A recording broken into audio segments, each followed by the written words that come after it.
Now we're going to determine what's called the direction of relative motion. And the direction of relative motion is just from these two positions that we've plotted out, or these two sets of positions for these two contacts that we plotted out here, we can now predict into the future where it's going to go. Sounds complicated? Not even really. Doesn't really sound that complicated. It's also very simple in reality. All you got to do is connect the two dots and extend them way out in the direction they were headed. So if we went from M1 to M2 here, we could take our triangle,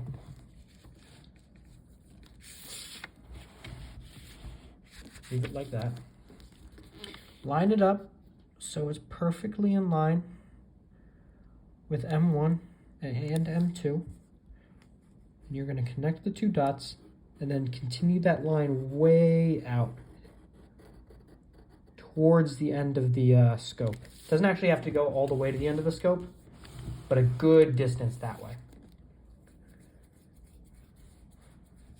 And what this is this is the path that this contact is going to take in relation to you. Remember, you have your own motion.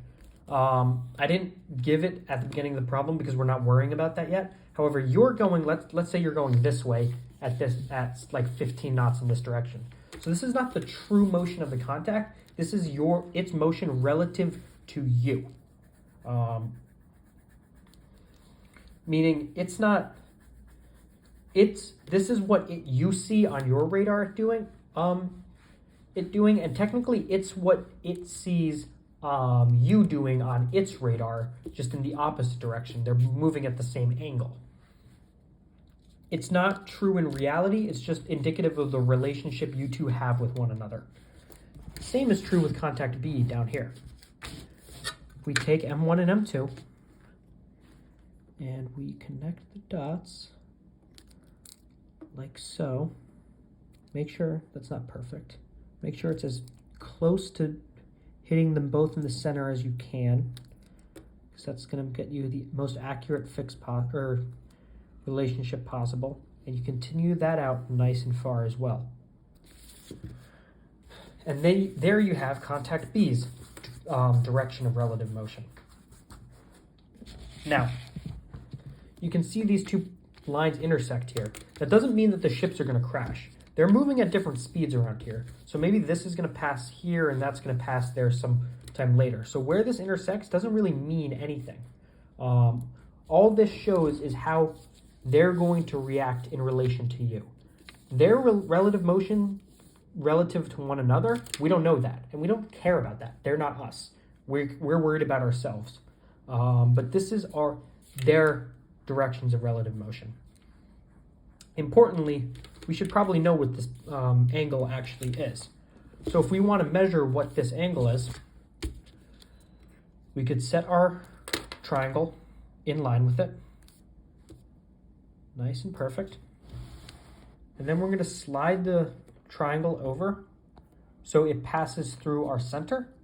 And by doing that, we could have the line hit the compass rose and tell us what the direction actually is to the degree. Line it up, you slide it over, and it hits, you can see, just before that larger tick line there. It's that. And that right there is 194.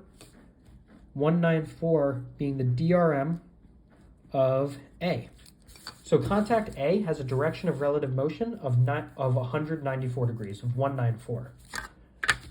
Contact B, see if we line up perfectly.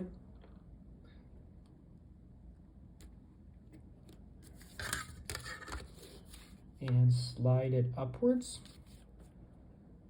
The line passes halfway between these two little tick marks. So that gives us 050, 060, 058.5 degrees. So that's the DRM of B. Doesn't need to be perfect. It's not exactly on a degree, but we weren't expecting it to be exactly on a degree. Things don't work out that precisely all the time. So contact B has a direction of relative motion of 058.5 degrees. So that's how you determine what relative motion is in terms of direction.